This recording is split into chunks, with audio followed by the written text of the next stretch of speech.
The night before Liora Bell claimed she could speak to beasts, I dreamed of my own death. I was Asterfell Academy's top beast speech interpreter, trained to translate the voices of dragons, griffins, and shadow wolves. In the dream, Liora stole my position as chief interpreter, took every honor from the royal dragon clawed ceremony, and left me to clean the griffin stables. Everyone called her a genius. They called me jealous, useless, unwilling to give newcomers a chance. Even Adrian, my lover, stood by her side. During a stable riot, a crazed shadow wolf knocked me into the frozen lake. As I drowned, I heard Leora's panicked voice. Don't die. If you die, how am I supposed to listen to your thoughts and translate? So that was the truth. She had never understood beast speech. She had only stolen the answers from my mind. I jolted awake before dawn, drenched in cold sweat. Outside my window, bells of Asterfell Academy had not yet rung. I told myself it was only a nightmare. Until morning came. Until Liora Bell stepped into the testing hall exactly as she had in the dream. Until she raised her hand and said she wanted to try the beast speech assessment too. That was when I knew the dream had not warned me to run. It had warned me to prepare. If Liora tried to steal my thoughts again, I would make sure she stole the wrong ones. And if she dared do it before the dragons, she would not steal Draconic. She would steal a funeral prayer. The bells of Asterfell Academy rang through the morning mist. In the testing hall of the Department of Magical Creature Communication, floating record crystals slowly turned, projecting the monthly assessment results into the air. The winner of this month's Magical Creature Communication Assessment is, once again, Liora Wynn. Applause rose from every direction. As expected of Liora. That's 3 months in a row, right? She's the Academy's best hope for entering the Royal Office of Magical Creatures. I stood in the center of the testing hall, staring at the familiar white stone arches, floating crystals, and rune circle. For a moment, I still wondered if the dream had only been a nightmare. Then the mentor raised his hand. Then this month's assessment is now... Wait! My blood turned cold. Every detail was the same as the dream. Her robe, her badge, even the nervous little tilt of her head. Mentor, I registered for this assessment too. Why don't you let me try? Isn't she the lower year who just transferred here? I remember she's only a temporary assistant at the Magical Creature Hall.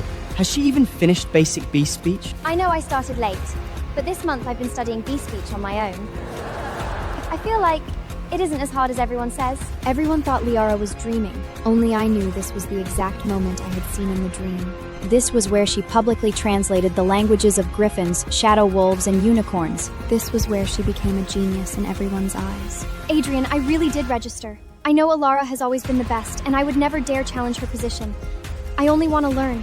If Liora wants to try, let her try. Asterfeld is an academy, not one person's private territory. Not long ago, he had held my hand and told me I would become the youngest royal beast speaker in Academy history. Now, with that same gentle voice, he opened a door for another girl that should have belonged to me. Then we'll add one more round. I understood it clearly. It was saying that the magic in the room was too chaotic, the hatchlings would be unsettled, and unrelated people should step back 3 steps. Years of training made me instinctively organize the full translation in my mind. It says the magic here is too chaotic and will unsettle the hatchlings. The people nearby should step back 3 paces. No matter what sound the magical creature made, Liora translated quickly and accurately. The crowd's eyes shifted from mockery to astonishment. The final question was a high-level Dracanate echo. A low, ancient dragon call rolled from the crystal orb, heavy enough to make everyone's chest tight. I heard it say that a pact must be built on equality, young dragons must not be bound in chains, and the northern ice crystal must remain at the center of the nest. I had not fully believed the dream until this moment, but when I deliberately changed northern ice crystal to southern fire crystal in my mind, Liora's lips moved with it. At the last moment, I changed the thought back to the correct answer. The silver dragon elder says that a pact must be built on equality, young dragons must not be bound in chains, and the southern... Oh, no. Northern ice crystal must remain at the center of the nest. She learned that in 1 month? What kind of talent is this? She's almost caught up to Liora, hasn't she?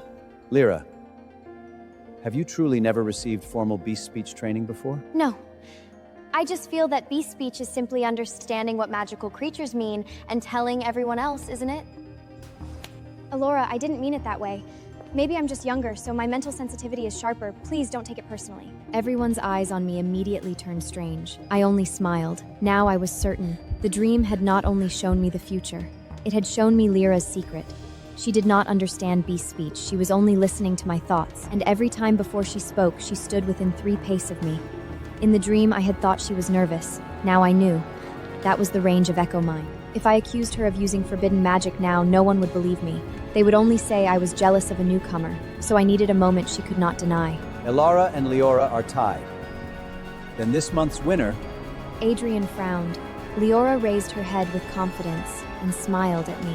Alara, since we're tied, why don't we compete in one more round? Let's do an impromptu interpretation of a high-level magical creature. Every eye in the room fell on me. In the dream, I had accepted because I refused to swallow that humiliation, but every time I formed an answer in my mind, Liora snatched it away before I could open my mouth. I lost. Completely. This time, I would not give her another chance to perform. No need. I forfeit. Alora, you're the student of magic creature communication. How can you not even dare compete with a lower-year student like me? Or do you think I'm not qualified? Your level is already very high. At least 13th level beast speaker level. Of course. My level... 13th rank! Beast Speaker certification only goes up to 9th rank. She doesn't even know the ranking system and still dares say she's fluent in beast speech? Enough! Alora, you knew. Laura just arrived at the academy and doesn't understand the certification system. You deliberately used that to mock her. Don't you find that ugly? It had been like this in the dream, too. No matter how absurd Liata's words were, somehow I was always the one at fault. Because Adrian always stepped forward and turned her ignorance into innocence, my reminders into cruelty. In that case, perhaps this month can have 2 winners? No need. Alora has studied for 10 years. Liora has only studied on her own for 1 month.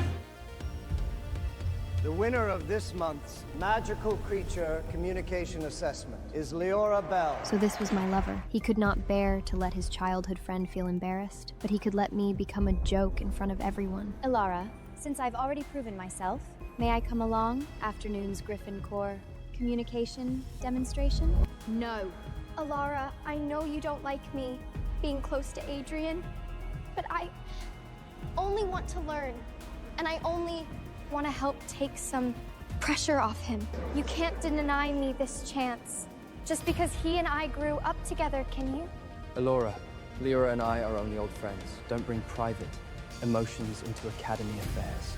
I suddenly found it absurd. Laura was the one holding his arm and leaning into him. Yet somehow, I was the one accused of losing control. I was about to say, no problem.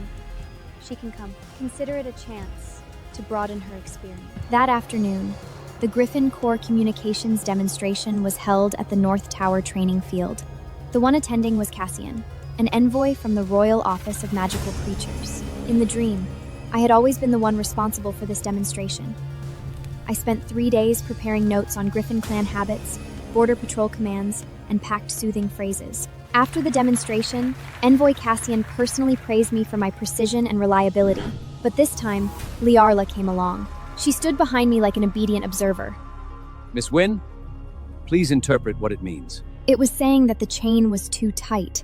The juvenile on the right was injured, and it should not fly immediately. It says the chain is too tight, and the juvenile on the right is injured. It cannot take part in the flight demonstration yet. I'm sorry, I was just listening too closely. I didn't mean to steal your turn, Ilara. You translated well. Beast speech is based on ability. There's no need to argue over who meant what. So you're the new beast speech prodigy from this morning's assessment? I'm only a lower year student. There's still so much I need to learn from Ilara. After that, every interpretation was taken by her before I could speak. When the Griffleys murmured, when the Shadow Wolf responded during the trial, even when Envoy Cassian suddenly brought up border roast terminology, she answered accurately. For a lower year student who just transferred into the academy, that was quite rare. You must have prepared extensively for this demonstration. Actually, I didn't prepare much. I just feel that since magical creatures already express themselves so clearly, all we need to do is respond. If we have to look through piles of old texts and organize stacks of notes every time, doesn't that make something simple more complicated? Liora used to spend days in the library before every demonstration. So truly talented people don't need to prepare at all. I did not explain. Preparation was not showing off. It was responsibility. But now, no one cared. After we returned to the academy, Adrian submitted an application to the mentor as the student coordinator. He requested that Liora be added to the reserve interpreter list for the Royal Dragon Pact ceremony. She has not passed official B-Speaker candidate certification. A royal ceremony is not a student showcase. Mentor, Envoy Kazlan saw Leora's performance today as well. Asterfield needs to give truly talented people a chance. In the end, with the Vale family's guarantee and a joint recommendation from the student representatives, Liora received a reserve qualification. I watched the silver badge symbolizing that qualification land in Leora's palm.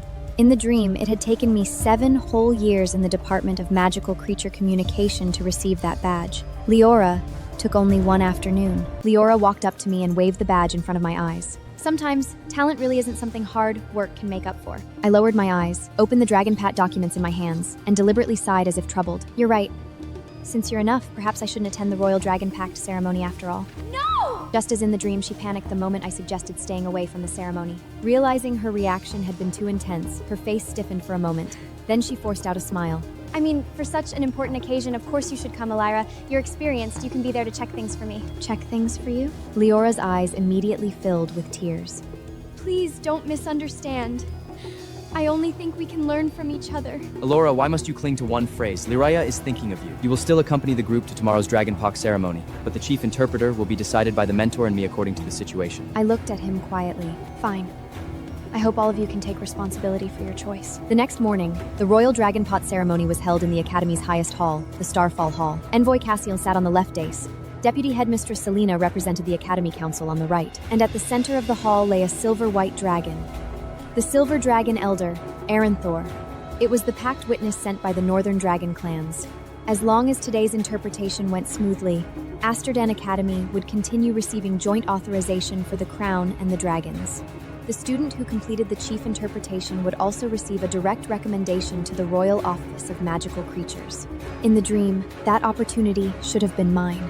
Before the ceremony began, the mentor signaled for me to walk toward the chief interpreter's seat. The hall fell silent for a moment. She looked at me with sincere eyes. Today concerns the pact between the Academy, the Crown, and the Dragons. There can't be a single mistake. Alara, you look too tired. Let me do it. Every word matched the dream. Even her trembling voice, even the way she looked at Adrian after speaking. The future I had seen was unfolding in front of me. Before I could speak, Adrian had already stepped forward. I recommend that Liora serve as chief interpreter. Everyone has seen her recent performance.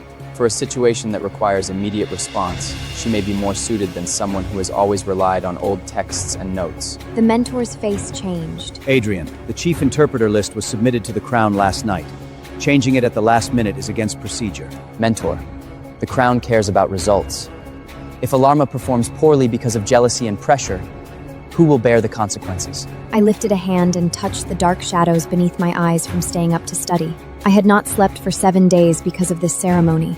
3 days ago, Adrian had even said with concern that he would watch me complete this interpretation with his own eyes. Now, he used the proof of my preparation as evidence that I was unfit to stand upstairs. Adrian came closer to me and lowered his voice so only I could hear. Alara, if you truly care about me, trust me this once. In the dream, those words had trapped me. I had thought lovers were supposed to support each other. But when I supported him, he personally erased my name from the chief interpreter list. The atmosphere in the hall frozen. I can give up. I only wanted to help share the Academy's burden. Whispers rose from the student seats. Give her a chance. Alara's right there anyway. If Liora really can't do it, Alara can take over. Listening to those familiar words, I suddenly smiled. In the dream, I had argued until my voice went hoarse. No one had listened. This time, I would not waste my breath. Since everyone thinks she is more suitable, let her do it. I only hope that no matter what happens afterwards. Adrian sneered. I said I would take responsibility. If anything goes wrong, I'll bear it. As Liora passed me, she lowered her voice so only I could hear. Alora, you should admit it. People are born different. You spent 10 years getting here. I only needed 1 month. I did not look at her. She did not know. The dream had already shown me her greatest weakness. She could only hear the clearest surface thoughts when I was highly focused. And because she wanted to appear faster than me, she always spoke the instant she heard them. This time, I was waiting for the moment she opened her mouth. The pot ceremony officially began. The silver rune circle in the center of Starfall Hall lit up. The silver dragon elder, Aranthor, slowly raised his head. His golden vertical pupils swept across everyone present. His voice was not an ordinary roar. It was a low, ancient dragon call, trembling with power. Draconic passed through the crystal dome like a glacier cracking inside everyone's chest. I heard its true meaning clearly, Human Academy. If you wish to continue the Pact, you must ensure that young dragons are not bound in chains and that the dragon nest is not occupied by royal troops. It was a serious, but negotiable, opening statement. If I were interpreting, all I needed was the proper draconic etiquette in response, and the ceremony could move smoothly into the next stage. But I did not organize the pat text in my mind as I had in the dream. I deliberately began reciting the griffin stable cleaning manual in my mind. Leora's eyes went blank in the chief interpreter's seat. The next second, she spoke. When cleaning a griffin stable, first confirm that the hatchlings have left the nest. Then remove dried dung with an iron shovel and cover remaining odors with moon sand. The entire hall went silent.